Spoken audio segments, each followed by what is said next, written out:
Assalamu alaikum. I hope you are well.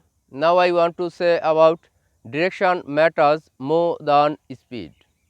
Moving fast feels productive. Moving right matters more. Speed without direction wastes energy.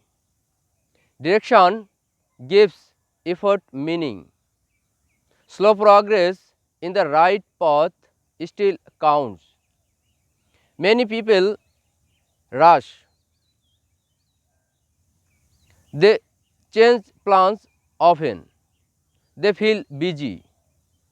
They do not move forward. If you are young, choose direction early. Define what matters. Ignore noise. Stay steady. 10. Slow steps forward. Beat one fast step sideways. Clarity beats hurry. Direction beats speed. Move quietly.